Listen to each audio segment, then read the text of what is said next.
Hello everyone, this is Rick and today we are going to discuss about important sites of Indus Valley Civilization. In our last video, we have discussed about general features of mature Harappan sites. So without any delay, today we will discuss about the important sites in great detail. Now, first is Introduction to Harappan Civilization sites. Before going into details about each site, let us see what are the general overviews about the sites of Indus Valley Civilization. It is one of the oldest urban culture in the world. So, mature Harappan civilization was totally urban, and this has been seen as one of the oldest urban culture in the world. It highlights sophisticated level of urban planning, architecture and social organization. Even though we don't get first hand information from the writings of Indus Valley Civilization, but from the archaeological excavations and efforts by numerous archaeologists, we can see high scale urban planning and architecture, and the commonality of planning in different portion of Indus Valley sites from around the Indian subcontinent. We can understand that there was a social organization that used to control all this. We will go into insight about advanced water management and sanitation system. In our last video, we have discussed about water management and sanitation systems of Indus Valley sites. We will examine trade, craft and industrial activities across various sites of Indus Valley civilization. Few of the sites had specialized craft work and few of the sites had highly advanced transport features, both in the form of land routes and also in the form of sea routes. So we will see all of them. It will also be an introduction to key Harappan sites like Mohenjodaro, Harappa, Dholavira and others. So let us begin with Mohenjodaro, urban layout. So at first we will go about the layout of the civilization. On the left hand side you can see a map where we see a citadel and a lower town. So the city mainly had two mounds, two archaeological mounds which can be seen today and has been excavated. Citadel was for public infrastructures and lower city was for the majority of the population of the town. So in Citadel we have sophisticated infrastructures, and the main mound had fortification walls, platforms and a brick well. So the Citadel had a highly fortified facility with proper security in the form of fortification walls and proper water management in the form of a brick lined well. Structures built on artificial mud brick platform was there, and the area of that artificial mud brick platform was approximately 400 meters square. Buildings were protected by a thick mud brick wall with a thickness of about 6 meter. So this is very significant because this wall has been assumed to protect the Indus Valley civilization sites from both from floods and from outside attacks also. So Mohenjo-daro was all the Indus Valley sites was very much prone to floods, and also probably there was attack from invaders from outside. Even though we don't find any archaeological evidence of it, but still the security measures taken by the citadel of Mohenjo-daro projects to such probabilities. The citadel mound was at a height of about 12 meter above sea level and above the plain from the nearby areas, and this indicates that there was a very much evident proper planning while constructing the city of Mohenjo-daro. Now Mohenjo-daro, there were a few notable structures. The Great Bath is one of the most famous iconic structure of Indus Valley civilization, and it was a marvel of engineering with waterproofing features. The walls and the floor of Great Bath had waterproofing feature so that water stays in it for a much longer time. Large multi-room buildings were there in the citadel with verandas and courtyards for communal activities. So just like today in public buildings you have openings, similarly in Mohenjo-daro also there were large multi-room buildings with verandas and courtyards. The College of Priests was another significant building which was near the Great Bath, and it suggests that there was a gathering, a sabha of educational people or religious functions. So this College of Priests may have been an area where the elite society or the people gathered around for important decisions or important discussions. There was complex drainage system with highly corbelled brick drains, and most of the drains were also covered so that foul smell and infection does not spread.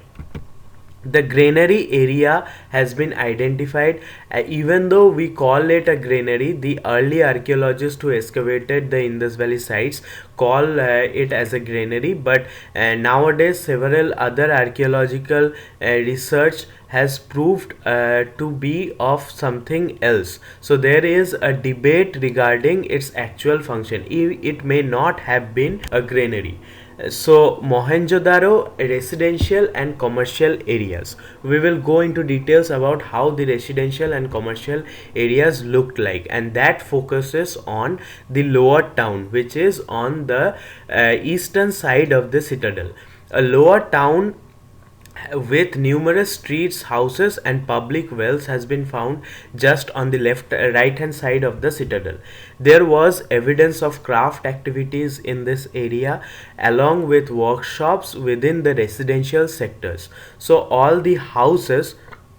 all the houses, many of the houses had private workshops within their courtyard or within a separate room in the housing complex. So this indicates to the fact that there was evidence of specialized craft activities, and workshops sometimes used to be made within the houses of common people. There was a bead factory in the lower town, which indicates that there was specialized craft industry. So bead factory means a place where people used to come together, gather raw materials and engage in the production of beads. So this indicates that there was a place solely dedicated for the purpose of a specialized craft. The assembly hall and the citadel mound points to a social administrative gathering place. So as I said, the citadel or the assembly hall or the main building in the citadel also indicates to the fact that it was probably a building of parliamentary activities where the people used to come together and take important decisions, both in the case of religion or in the case of administration. Private wells were there in many of the houses, and this indicates the importance of water resource management. And since there were drainage and private wells and other features of water management, it can be assumed that there were people solely dedicated for the maintenance of those. Next up, we have another very important site, which is Harappa. This is the type site of whole Indus Valley Civilization, and hence Indus Valley Civilization is also called as Harappan Civilization. It is one of the biggest site with both a citadel and a lower town.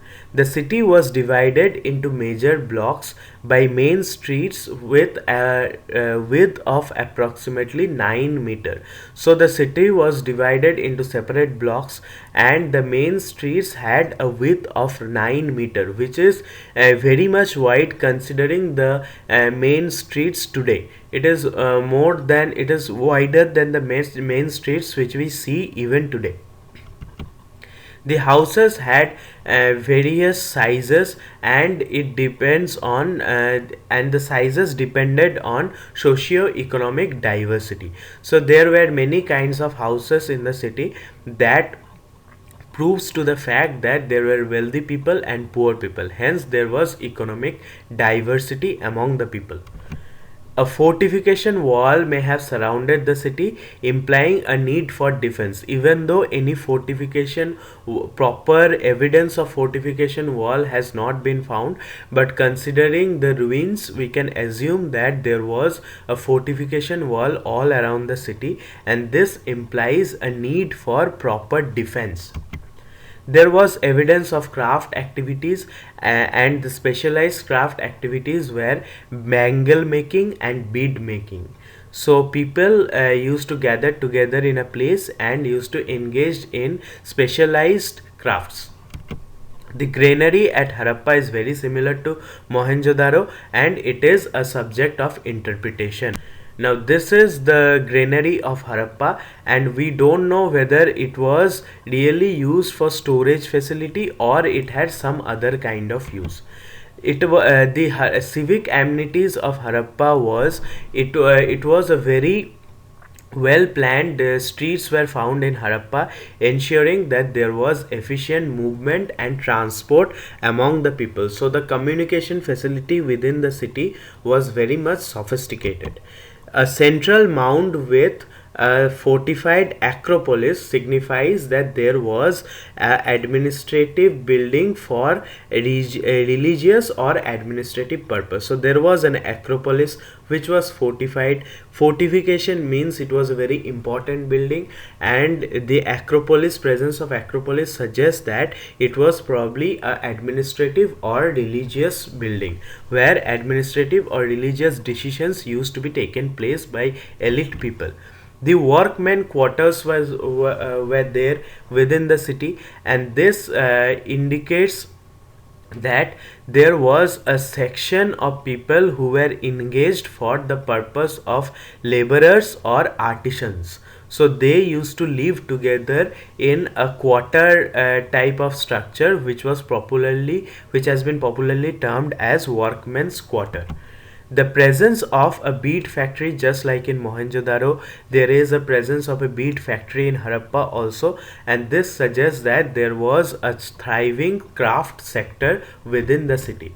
The assembly hall in the citadel serves as an indicator that there was highly sophisticated administrative gatherings where important decisions used to be taken place. Now, how was the sanitation, water management and trade in Harappa? There was a dockyard with trapezoidal basin, and walls suggest that there was maritime trade activities. So this is for the first time we find evidence of a proper port where ships used to dock. Now we don't get evidence of any ships yet, but still, considering the infrastructure on the port, we can assume that there was a maritime trade with either other sites of Harappan civilization or with the sites of Mesopotamia. The lower town had evidence of workshops which possibly related to trade and commerce. Means that there was workshop area, and they used to produce artifacts, or they used to produce things which had commercial importance, which used to be exported outside, and sometimes raw materials used to be imported into the workshops. The evidence of a well organized drainage system is very much prevalent in all the Harappan sites, with drains along the main streets. So the main street, which was 9 meter wide, used to run in cardinal directions, and there were drains along the main street for the purpose of proper sanitation. Granary area had provision of storage, indicating that there was economic organization. There was economic subsistence, and the excess grain used to be stored in granaries, which were probably used for later purpose. And sometimes also, since this was near the river, sometimes there were floods, and storing of grains in a elevated platform provided its security from floods. Large gateway structures have been seen on the entrance points of the city, which projects to the fact that all kinds of people were not allowed into the city, and there was control in the access and movement within the city. So this is very important. Since there was a gateway, we can understand that people used to get in the city in a controlled manner, and also proper survey was to be done on how many people are entering the city and how many people are going out for what purpose. Next up, we have the important site of Dholavira. This is situated in the Indian state of Gujarat and is one of the World Heritage Sites in India. It has a large scale use of sandstone and a unique layout among the Harappan site. How is the layout unique? Dholavira is a three-tier settlement, means there was a citadel, middle town and lower town, almost in the form of concentric circles. So this layout is very much unique, considering this kind of layout has not yet been found in many other Harappan sites. There was a fortified acropolis with an outer wall and two major gateways. So presence of a fortified acropolis suggests that this was an important building, and outer wall means it was made for security. So there was a maintained entrance within the acropolis, and two major gateways projects to the fact that this acropolis was very important either for religious or administrative purposes. The city was divided into three sections: castle, bailey and middle town. Hence citadel, middle town and lower town. We can call it as we see fit. There was impressive water management system within the site of Dholavira, with proper presence of dams for storage and controlling of flow of water. There was cisterns and also reservoirs. So this is very important, since we find dams in the site of Dholavira along with cisterns and reservoirs. Notable features in this site include a stadium, and there was also intricate inscriptions in the gateway or the entrance to the city. So here we find a stadium which was probably used for some communal activities, probably for playing games or any other type of communal activities. And also in the gateway of the stadium we find an inscription. Since the Harappan script has not been deciphered yet, therefore we don't know exactly what the inscription means. So Dholavira was thus a very important site because of its unique layout, water management and notable features of stadium with an intricate gateway inscription. Rakhigarhi. Rakhigarhi is one of the most recently excavated site, and excavation here is still now going on. It can be considered as a hub for artisans. This site is situated in the Indian state of Punjab. It has a fortified citadel mound surrounded by mud brick walls with a brick well and streets. So the citadel mound was fortified obviously for security purpose, and the fortification was done using mud brick, and also there was a brick well and proper organized streets. Lapidary workshop indicating a specialized bead making industry. So as we have seen in the sites of Mohenjodaro and Harappa, there were places dedicated for the workshop of people, and here in Rakhigarhi also similar place has been found, which was a factory for bead making. Cemetery is very important feature in the site of Rakhigarhi. On the left hand side you can see burials, pictures of burials which has been very recently excavated in the site of Rakhigarhi by famous archaeologist Vasant Sindhe. Cemetery revealed 8 burials with brick lined pits. So there was pit burial, and the pit was lined with proper bricks, and this indicate ritualistic ceremonial importance. So people had a burial ritual, and this for the first time has been very importantly noticed in the site of Rakhigarhi. There was evidence of raw material processing, tool making, suggesting that there was a complex craft industry. So Rakhigarhi, as we have mentioned, is a hub for artisans with many factory sites dedicated to specialized craft industries. Artifacts has been found, and those artifacts include bone points, combs, needles which projects to the fact that there was advanced domestic activities. So people used to live together, and here many kind of craft activity production used to be done in the site of Rakhigarhi. Next up, we have very important site of Lothal.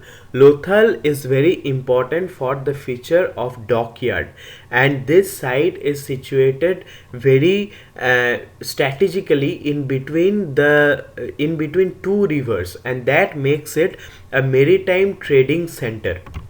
Lothal's dockyard suggests that there was advanced maritime trade and shipbuilding activities. So Lothal port is not only important for the purpose of trade, but also some archaeologists assume that it was a site for making and building of ships. The town has been located in between two rivers, and the location of two rivers opens it to unlimited access of marine routes, which make it a proper trading center and a proper hub for transportation. Houses with facilities were there, like bathrooms and underground drains, which suggests the fact that it was a highly advanced town, and it has to be advanced if it is a trading port. So people from all parts of the then world used to gather here for trading activities, and for their maintenance and giving proper facilities to them, the town had facilities like bathrooms and underground drains, which highlight urban amenities. Now in the left hand side you can see an artistic reconstruction of the site of Lothal. There was evidence of bead making industry, suggesting that this was, along with being a trade center, this was also a site for the production of specialized craft activities. Just like in Harappa and Mohenjodaro, here also we have a bead making industry. Unique water management system was there in Lothal, with wells bath, which emphasize on the importance of sanitation and hygiene. So Lothal is very important in the site in the Indian state of Gujarat, with proper evidence of port and shipbuilding activities, along with being a trading center with specialized craft production. The next important site is Banawali. Now Banawali is an important site since it was a site of continuous occupation right from pre-Harappan phase to the decline of Harappan civilization. There was evidence of ritualistic ceremonial activities with fire altars and apsidal structures. So fire altars have been found here, where people used to burn some objects for ritualistic activities, and this was probably one of the main feature of religious activity in Harappan civilization. The artifacts here included varied craft practices, and that, as we know, craft practices comes with the fact of bead making and seal making. Different kinds of seal has been found in the site of Banwali. Seals were artifacts which has importance in trade, since it is a mark of authority, probably authority of the organization or trading guilds. The presence of terracotta models in the site of Banwali suggests artistic development and religious practices. So this was a site where we find many artistic activities along with religious practices. So religion always goes hand in hand with art, and Banwali is a proper example of both artistic development and religious practices in the Harappan civilization. House structures had proper planning, and that reflect a stratified society with varying economic statuses. So there were big houses of wealthy people, and small houses of working class. From that we know that there was economic diversity which leads to different economic statuses. The site layout and findings contribute to the understanding of socio-economic fabric of Harappan society. Banawali is a site which has been in continuous occupation since the time of early Harappan phase up to the time of decline of Indus Valley civilization. Hence, being a proper site of religious activity and different artistic and ritualistic activity center, Banwali has proved to be a special site contributing to the understanding of socio-economic fabric of Harappan society. The next important site is Kalibangan. We will at first go through the urban planning and craftsmanship in the site of Kalibangan. In urban planning, we see that the city has an advanced urban planning with well-defined street and lanes. So the planning was in north-south direction, which means the streets used to be laid out in cardinal directions. There was presence of fire altars within the houses, and this indicates ritualistic practices practiced by the people of Kalibangan within their houses only. A well constructed drainage system was there, which reflects on the concern for public regarding sanitation and hygiene. There were craft activities. Evidence of craft activities have been found in the workshops of copper and shell working. So the specialized craft activities in the site of Kalibangan include copper and shell works. There was an assembly hall which suggests the importance of communal gatherings where people used to take religious or administrative decisions. Now, what are the significance of the fire altars which has been found in Kalibangan? Kalibangan site is very much famous for the ritualistic fire altars.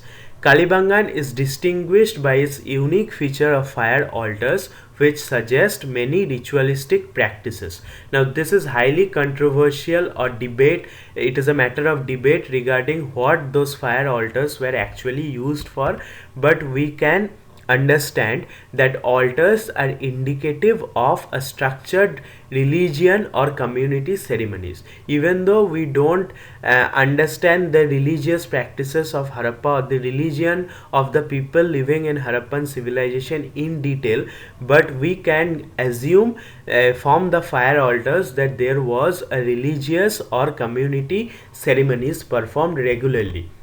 The altars were strategically placed within the settlement, and this points to the importance in urban planning. So all the altars, all the fire altars in Kalibangan have been strategically placed within the settlement itself, and this proves that what kind of advanced planning the people of Kalibangan had. There was presence of oblong fire altars, and terracotta cakes suggest offering or sacrifices. So there was probably rituals of sacrifices also, since bones were found from within the altars. The discovery of charred grains and platforms associated with these altars implies that there was a celebration or ritualistic ceremony based on grain related rituals. So Kalibangan is a very important site, firstly because of its urban planning, proper urban layout, specialized craft activities of copper artifacts and bead making. Along with that, the most significant feature of Kalibangan is that it has fire altars which suggest ritualistic or ceremonial practices of the Indus Valley people. The next important site is famous for industrial activities, and that site is Chandhudaro. This site is a significant center specially dedicated for bead making, which indicates that there was a working class for specialized craftsmanship. There was multiple evidence of craft making activities, and those activities were shield making, metallurgy, and bead making factories. There was a presence of bead factory found with thousands of beads in different stages of production. So there were thousands of unfinished bead points to industrial scale of production. Industrial scale of production means the amount of production was such that it was used for trading purposes. People did not used to practice bead making here as a hobby or for their recreation. They practice bead making here solely for the purpose of trade. Hence the magnitude of production here was very high. There was well organized urban planning with clear evidence of streets and lanes. So just like any other Indus Valley civilization sites, we find well organized urban planning in the site of Chandhudaro also. There was evidence of trade activities through the discovery of seals and weights. Weights are very important. Weight means there was a standardized control throughout the civilization, and finding of weights in Chandhudaro indicates that there was proper trade activity in the site. The next important site is Bhirrana. Bhirrana is another site which has been in continuous occupation throughout all the phases of Indus Valley civilization, and this has been recognized as one of the oldest Harappan sites which has continuous settlement stages.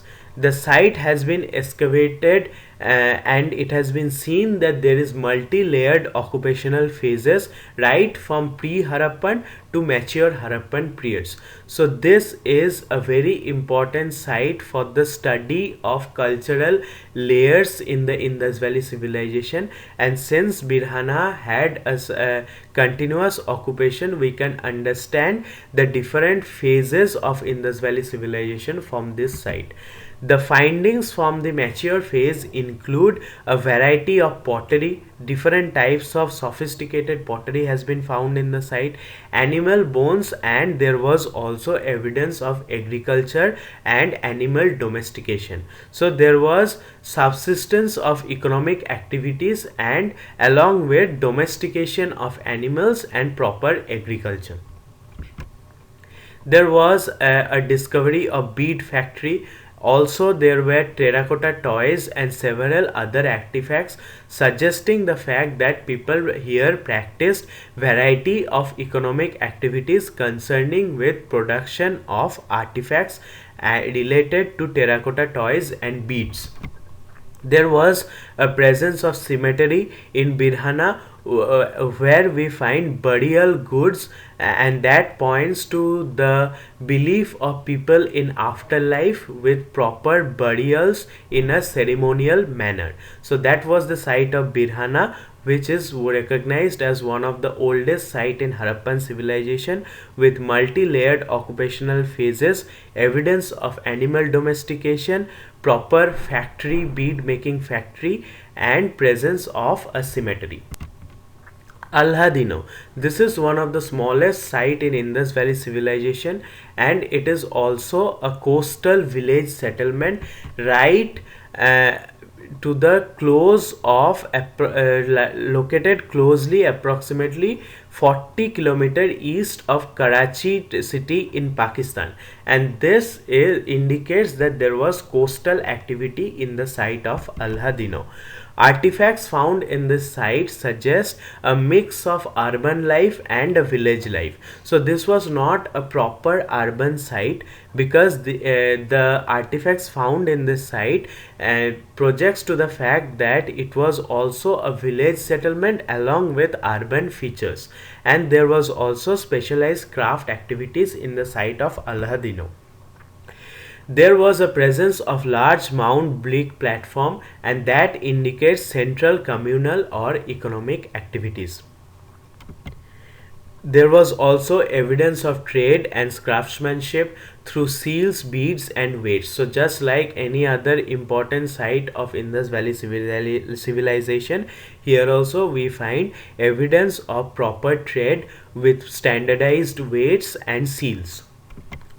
The varied house structures imply a community with range of social statuses and occupation. So as we know, this was a village settlement with not so improved urban feature. Therefore we can understand that there was a range in the social status of people, probably due to different occupation practiced by them. So that was all about the major important Indus Valley site, and we will conclude with an overview. And for that we must acknowledge the fact that Harappan civilization was very sophisticated with urban development. So in all the sites we have seen that there was proper planning with proper urban facilities, and that indicates to the fact that this was a very developed urban civilization.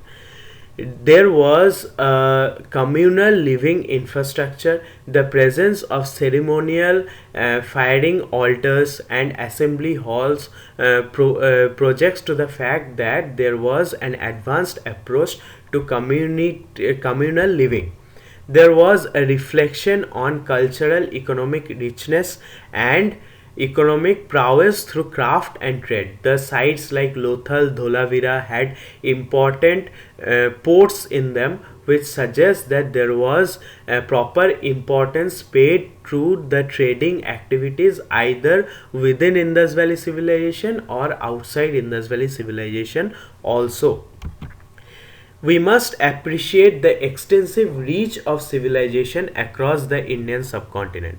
So as we have discussed in our first presentation of Indus Valley Civilization series, that there was the sites of Indus Valley Civilization ranged from Afghanistan up to Uttar Pradesh, and in the north south they ranged from Jammu Kashmir to Maharashtra. Hence, we must appreciate the reach of the Indus Valley culture, and that reach happened through proper organization and advanced mentality of the people. So that was the video for today, and today we have discussed about the major mature Harappan site.